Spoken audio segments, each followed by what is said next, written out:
Salam sejahtera kepada kita seluruhnya. Baiklah, di sini saya akan menjelaskan mengenai perencanaan usaha. Tapi sebelumnya izinkan saya memperkenalkan nama saya. Nama saya Mulak Rohanisi Manihuruk dengan NIM 7183220037.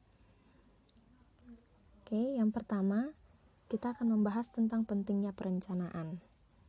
Nah, seorang pengusaha yang tidak bisa membuat perencanaan, sebenarnya dia sedang merencanakan kegagalan terhadap usahanya tersebut.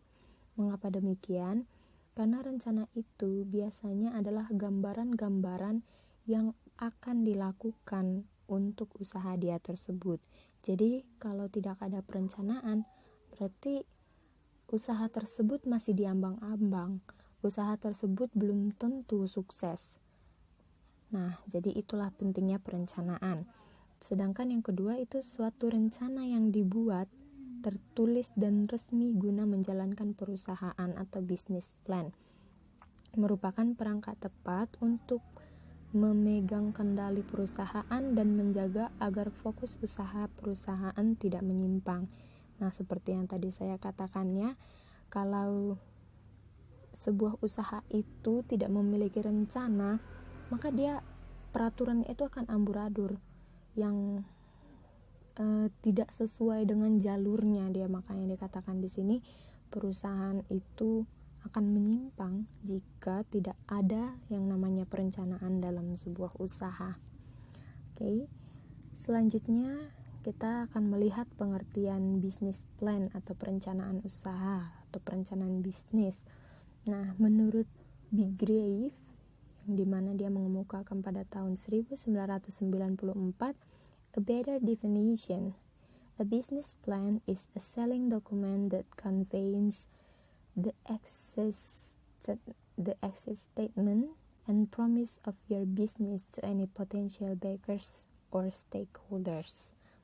Nah, yang artinya, bisnis plan merupakan suatu dokumen yang menyatakan keyakinan akan kemampuan sebuah bisnis untuk menjual barang ataupun jasa dengan menghasilkan keuntungan yang memuaskan dan menarik bagi penyandang dana tersebut. Oke, definisi yang lebih baik menyatakan bahwa business plan adalah sebuah selling document atau dokumen penjualan yang mengungkapkan daya tarik dan harapan sebuah bisnis kepada penyandang dana potensial. Nah, perencanaan usaha atau business plan adalah dokumen tertulis yang disiapkan oleh pengusaha yang menggambarkan semua unsur-unsur yang relevan, baik internal maupun internal mengenai perusahaan untuk memulai sewaktu usaha. Isinya sering merupakan perencanaan terpadu menyangkut pemasaran, pemodalan, manufaktur, dan sumber daya manusia yang akan digunakan dalam usaha tersebut yang akan dicapai dalam pembuatan suatu usaha. Nah, mengapa perlu disusun bisnis plan tersebut? Ada 8 alasan mengapa bisnis plan itu harus disusun. Yang pertama, to sell yourself on the business, untuk menjual bisnis Anda sendiri, atau untuk menjual bisnis Anda sendiri itu maksudnya mempromosikan atau menunjukkan kepada publik bahwa inilah bisnis saya, seperti itu. Sedangkan yang kedua, to obtain bank financing, untuk memperoleh pembiayaan dari bank. Kalau dia sudah memiliki bisnis plan, sama kayak penelitian itu ya, kalau misalnya penelitiannya sudah memiliki proposal, pasti dibiayai. Nah, begitu pula dengan sebuah bisnis. Jika sudah ada bisnis plan-nya, sudah dirancang yang namanya sebuah usaha, kita bisa mendapatkan dukungan finansial dari bank. Nah, yang ketiga itu to obtain investment funds, memperoleh dana dari investasi. Ini udah sering ya, sudah kita ketahui. Kalau misalnya sebuah perusahaan memiliki proyek, memiliki suatu proyek, pasti kita membutuhkan investment dong. Dan para investment juga pasti melihat, oh ini dia susunan rencananya, oh ini bagus atau tidak. Jadi investment juga akan lebih lebih tenang gitu hatinya kalau sudah melihat perencanaan bisnis tersebut, sehingga dia akan menyalurkan investasi dana terhadap perusahaan kita. Nah, yang keempat itu to arrange strategic alliances, untuk menyusun sekutu strategis. Nah, di sini business plan mungkin ini yang lebih utama ya dia, karena disinilah kita strategi apa yang akan kita gunakan dalam menjalankan bisnis kita tersebut. Itu dia gunanya business plan. Kemudian yang kelima itu to obtain large contracts, untuk memperoleh kontrak besar. Nah, kalau dia tidak ada business plan, maka investment yang ingin menginvestasikan memiliki kontrak kerja terhadap kita itu pasti mereka akan bimbang. Namun kalau sudah memiliki business plan, sudah ada plannya, apa yang ingin dituju, apa yang ingin dicapai, ya mereka pasti akan memberikan kontrak terhadap kita. Kemudian yang keenam itu to attract key employees, menarik karyawan kunci. Nah, gimana sih yang namanya menarik karyawan kunci? Itu maksudnya seperti ini.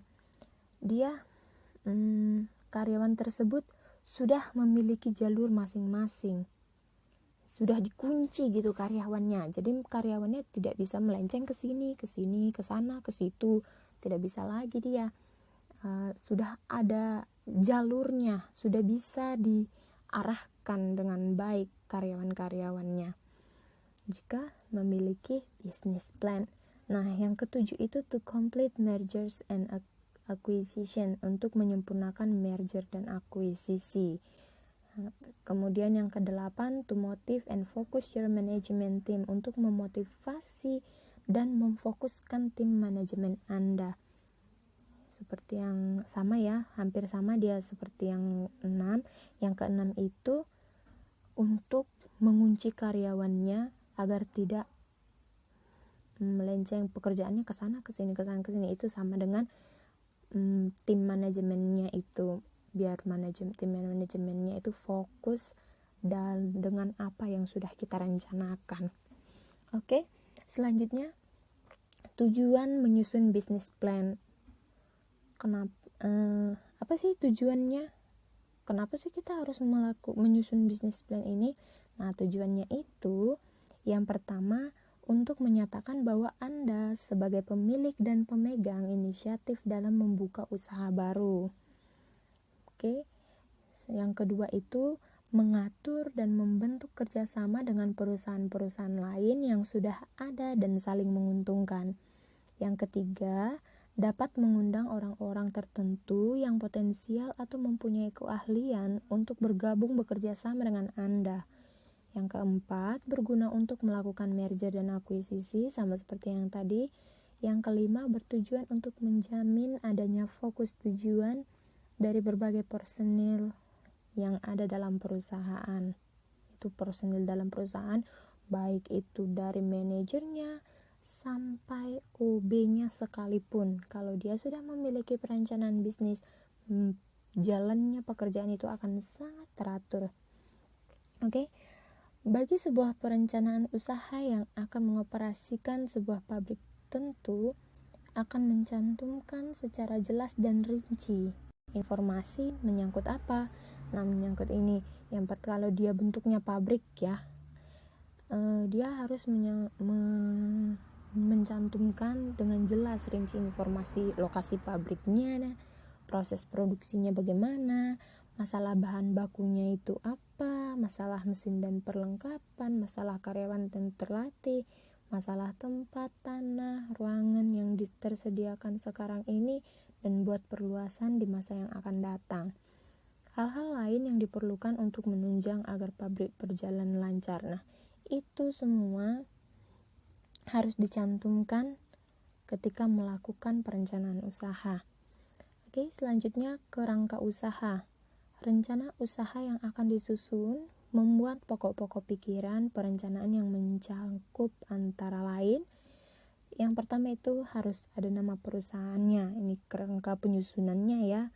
Jadi yang harus tercantum dalam sebuah rencana usaha itu, yang pertama kita harus mencantumkan nama perusahaan. Nama yang diciptakan untuk sebuah usaha harus dipikirkan baik-baik karena nama perusahaan akan berdampak panjang. Nama yang diberikan jangan hanya berorientasi kepada faktor-faktor yang sedang hangat masa kini, akan tetapi lebih mementingkan prospek masa depannya. Jangan karena lagi booming gitu, nah ikut sini, lagi booming, ikut sana. Bukan seperti itu, tapi kita harus membuat nama perusahaan kita itu yang mungkin akan dikenal orang sampai nanti di masa depan pun akan tetap diingat seperti itu. Kemudian selanjutnya Canon dan Which menyatakan ciri-ciri merek yang baik adalah, nah kita juga harus menetapkan merek-mereknya. Jadi untuk membuat merek itu, ini dia hal merek-merek yang baik itu ada berapa ini? 9 ya. Dia harus pendek, sederhana, kalau sesederhana mungkin. Kemudian mudah dieja, mudah diingat, enak dibaca, tak ada nada sumbang, tak ketinggalan zaman. Ada hubungan dengan barang dagang yang akan Anda dagangkan. Bila diekspor gampang dibaca oleh orang luar negeri. Berarti secara tidak langsung dikatakan kalau bisa bikinnya itu yang bergaya ala-ala barat gitu. Biar kalau barang kita itu diekspor, orang luar negeri pun dia ini barangnya gini begitu. Oke, selanjutnya tadi yang ke-9, kemudian sekarang yang 10, tidak menyinggung perasaan kelompok atau orang lain atau tidak negatif. Nah, membuat sebuah nama perusahaan itu tidak boleh yang bisa menyinggung perasaan kelompok atau orang, bahkan tetangga kita sendiri. Jadi kalau misalnya bikin nama perusahaan, contohnya lah ya, tidak seperti tetangga sebelah. Nah, seperti itu dibikin nama perusahaannya. Ya pasti tetangga sebelahnya merasakan. Nah, jadi kita itu harus membuat sebuah nama perusahaan itu yang tidak menyinggung siapapun yang membaca nama usaha kita. Kemudian yang ke-11 itu kita harus bisa membayangkan apa produk itu atau memberikan sugesti penggunaan produk tersebut. Oke, sedangkan yang kedua itu lokasi perusahaan. Ada 2 hal yang penting menyangkut lokasi yang akan dipilih, yaitu lokasi perkantoran disebut tempat kedudukan dan lokasi perusahaan disebut tempat kediaman. Tempat kedudukan berarti tempat kantor badan usaha. Biasanya mengelola perusahaan yang berada di tempat lain. Sedangkan tempat kediaman itu berarti tempat perusahaan beroperasi. Beda ya. Kalau kedudukan itu berarti kayak seperti kantor pusatnya gitu. Sedangkan kediaman berarti dimana kan tadi ini kita buat pabrik nih. Dimana pabrik itu akan dioperasikan gitu. Kemudian antara tempat kedudukan dan tempat kediaman ada beberapa perbedaan. Yang mana pertama, tempat yang baik untuk tempat usaha belum tentu baik untuk perusahaan. Nah, itu berbeda ya. Tempat usaha berarti tempat dioperasikannya, sedangkan perusahaan dia itu seperti kantornya, seperti yang mengatur gitu. Jadi belum tentu tempat usaha itu baik untuk perusahaan. Oke, yang kedua, memilih tempat badan usaha lebih mudah daripada memilih tempat perusahaan. Ya, itu dia perbedaannya. Yang kedua, yang ketiga, suatu badan usaha yang mempunyai beberapa perusahaan harus memilih tempat yang berlainan untuk tiap-tiap perusahaan itu, sebab faktor-faktor yang mempengaruhi tiap-tiap perusahaan itu tidak sama. ada pertimbangan yang berbeda dia di dalam faktor-faktor perusahaan tersebut. Kemudian yang keempat, pemilihan tempat kediaman perusahaan banyak bergantung pada rentabilitas yang diharapkan, seperti keuntungan yang ditimbulkan oleh proses produksi, murahnya bahan baku, transport tenaga kerja, dan sebagainya. Oke, yang kemudian bagian B-nya lokasi pertokoan. Untuk memilih lokasi pertokoan harus diingat bahwa konsumen umumnya tertarik belanja ke toko atau ke lokasi yang mempunyai banyak jenis dan persediaan barang dagang dan memiliki reputasi sebagai lokasi yang memiliki barang bermutu dengan harga bersaing. Kalau di Medan itu, di daerah Medan, di mana itu biasanya ya? Pajak Usu mungkin ya. Orang-orang udah ke pajak Usu deh, kan seperti itu kebanyakan. Kemudian letak toko akan terakumulasi pada daerah terminal bis, pusat perbelanjaan di sekitar alun-alun. Kemudian kalau dia lokasi pabrik atau industri, untuk menetapkan lokasi pabrik yang perlu diperhatikan adalah ini: dekat dengan sumber materialnya, itu berarti dengan bahan pokoknya ya, dekat dengan pasar, mudah mendapat tenaga kerja, mudah fasilitas transportasi untuk mencapai ke pabrik tersebut, mudah memperoleh bahan bakarnya, mudah memperoleh air, sikap pemerintah setempat serta masyarakatnya. Nah, ini kalau kita ingin membuat suatu pabrik atau industri, kita poin yang paling terakhir ini sangat penting, yaitu meminta izin kepada pemerintah setempat beserta masyarakat-masyarakatnya. Oke, selanjutnya ada dua hal utama yang harus diperhatikan dalam memilih lokasi. Yang pertama, backward linkage-nya, pertalian ke belakang, yang mana bagaimana sumber daya research yang akan digunakan, bahan baku, tenaga kerja, suasana, dan kondisi masyarakat setempat. Sedangkan yang kedua itu forward linkage. Tadi backward, sekarang forward. Oke, yang dimana ini maksudnya pertalian ke depan. Pertalian tahu nggak gimana hubungannya? Oke, daerah pemasaran hasil produksi, apakah tersedia konsumen yang cukup untuk menyerap hasil produksi yang kita hasilkan? Oke, selanjutnya yang ketiga itu komoditi yang akan diusahakan. Mengenai komoditi yang akan diusahakan tergantung kepada pemilik. Kesempatan untuk memilih komoditi yang akan diusahakan dapat mempertimbangkan hal-hal sebagai berikut. Yang pertama, membanjirnya permintaan masyarakat terhadap jenis-jenis hasil usaha tertentu, baik berupa barang-barang ataupun jasa.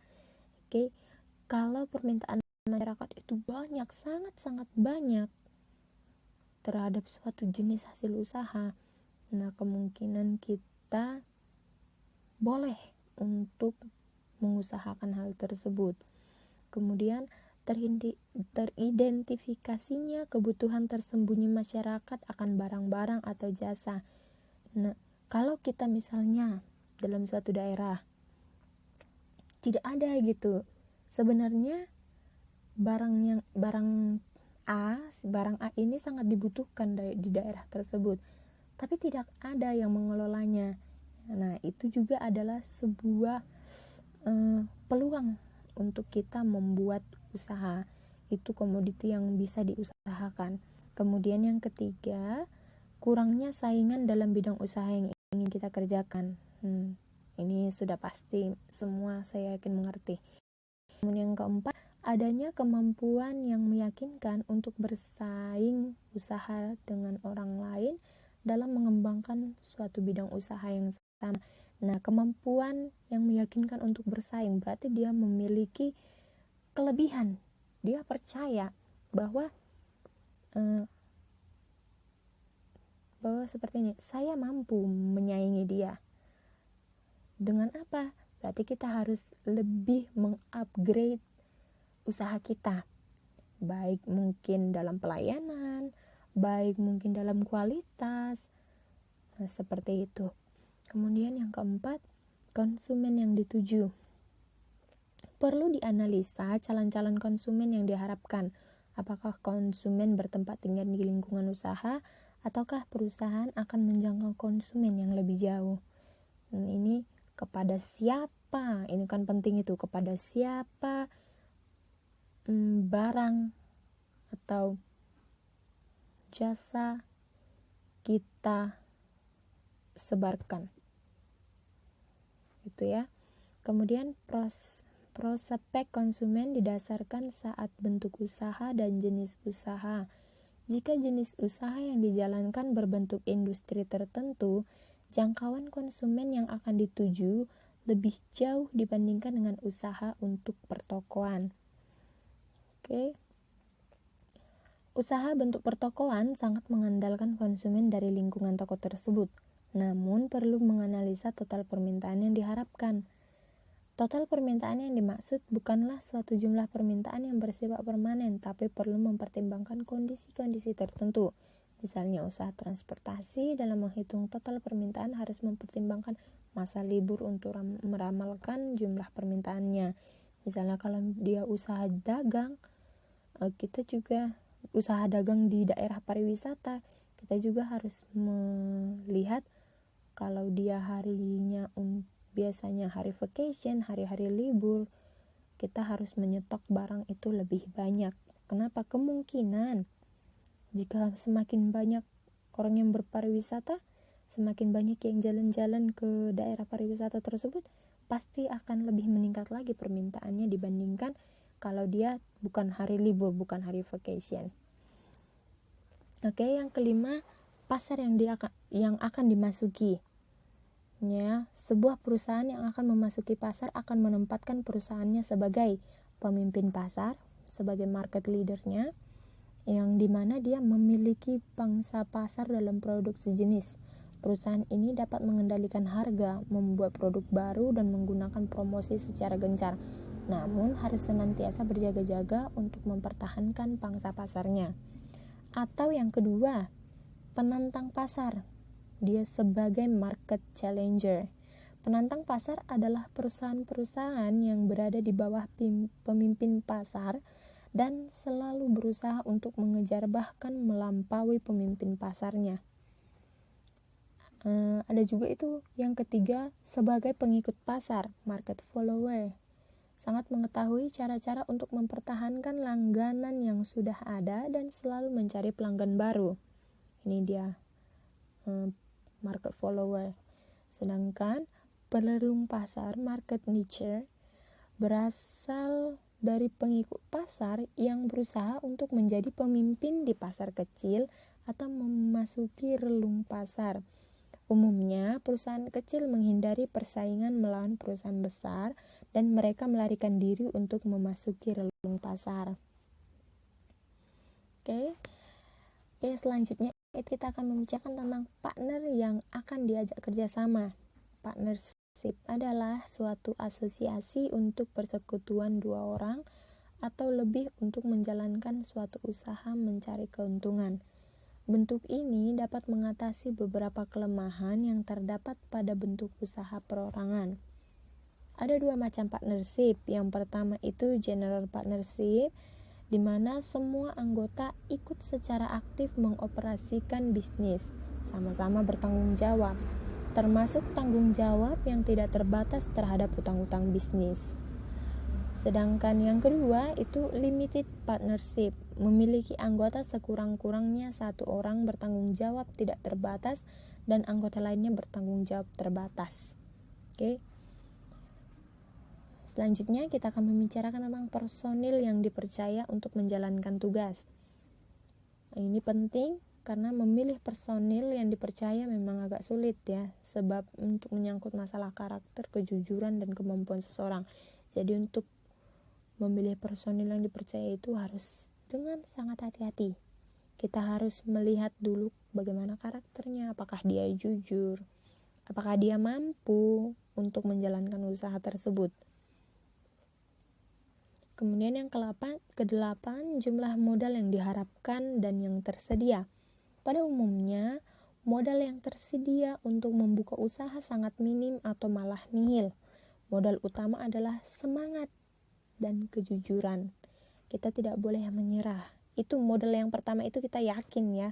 Yakin dulu bisa, ada semangat dalam hati kita, dan kita harus tetap jujur. Akan tetapi, banyak yang mampu mengumpulkan modal dari tabungan, menjual harta, pinjaman dari orang tua dan famili lainnya. Sedang yang terakhir ini, ke-9, peralatan perusahaan yang perlu disediakan. Dalam perencanaan bisnis ya, yang perlu disediakan itu peralatan perusahaan. Peralatan yang disediakan adalah sesuai dengan kepentingan usaha yang akan dibuka. Peralatan usaha pertokoan akan berbeda dengan usaha kerajinan dan industri. Ya pasti beda dong ya. Untuk pertama kali membuka usaha, pikirkan peralatan yang sangat diperlukan. Di luar itu jangan membeli, karena hal tersebut akan mengganggu uang kas kita. Apalagi kalau modalnya sedikit. Kalau modalnya sedikit, apa yang paling penting itu yang harus kita beli pertama. Jangan karena beli ini, beli ini, tapi dia tidak memikirkan modalnya. Maka uang kas kita pasti akan menipis. Oke? Kemudian lanjut, ada 2 hal yang dipertimbangkan dalam menyediakan peralatan. Yang pertama, dia harus ekonomis. Sangat memperhatikan efisiensi dalam memberi peralatan. Yang kedua, dia prestis. Akan selalu membeli peralatan terlengkap dan baru serta mahal. Menurut saya yang lebih bagus itu sebenarnya ekonomis ya, memperhatikan efisiensinya. Kalau prestis dia memang bagus, dia peralatannya lengkap, baru dan mahal.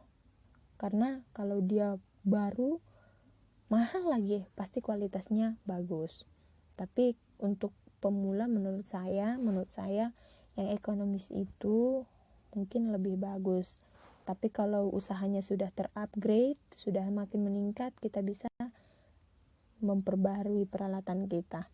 Kemudian yang ke-10, penyebaran promosi.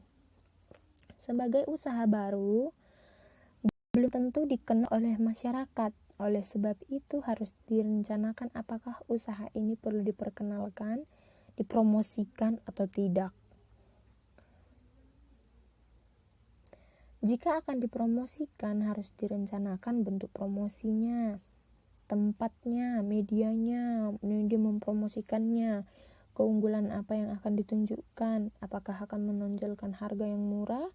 Berarti kalau menonjolkan harga murah berarti banyak-banyak melakukan diskon, atau kualitas prima, atau lokasinya yang strategis, dan masih banyak lagi yang bisa dipromosikan. Kemudian elemen-elemen promosi, advertising, personal selling, sales promotion, and product relation. Bentuk-bentuk advertising itu bisa berbentuk papan reklame, bisa berbentuk poster, katalog, folder, spanduk, slide, iklan, dan papan nama perusahaan. Oke, dengan promosi secara sederhana akan menarik konsumen datang ke lokasi usaha.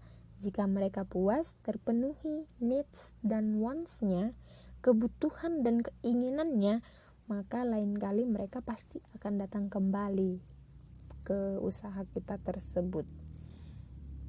Oke, cukup sekian penjelasan saya. Kurang lebih jika ada kata-kata yang salah, saya mohon maaf dan terima kasih.